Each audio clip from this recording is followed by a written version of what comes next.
ముద్దపప్పు, ఆవకాయ, నెయ్యి, అప్పడం super combination కదండి. నాకు చాలా చాలా ఇష్టం. మీకు ఎవరికైనా ఇష్టం ఉంటే కామెంట్ చేసేయండి.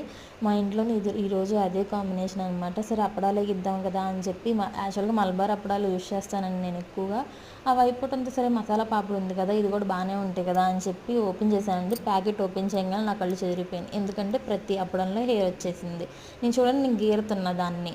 సరే అయినా పోవట్లేదు. అది పిండి కలిపేటప్పుడు పిండిలో ఇన్సెక్ట్ అయ్యి అది వాళ్ళు చూసుకొని చేశారో చూసుకోకుండా చేశారో నాకైతే తెలియదు. 85 రూపాయలు పెట్టుకున్నానండి. కాస్ట్ కూడా ఎక్కువే. మసాలా పాపడు మలబార్ అయితే ఇంకా తక్కువే అనమాట. కొన్నిట్లో చిన్న చిన్న హెయిర్ పీసెస్ వచ్చినాయి, కొన్నిట్లో ఏమో పెద్ద పెద్ద హెయిర్ పీసెస్ వచ్చినాయి. మరి వాళ్ళు చూస్ చేశారో చూడకుండా చేశారో నాకైతే తెలియదు. తినేటప్పుడు దయచేసి చూసుకొని తినండి. నైట్ టైం మాది మార్నింగ్ టైం కాబట్టి ఓకే సరిపోయింది నాకు. నైట్ టైం అయితే నేను చూసుకోకుండా వేసేసేదాన్నేమో హడావిడిగా.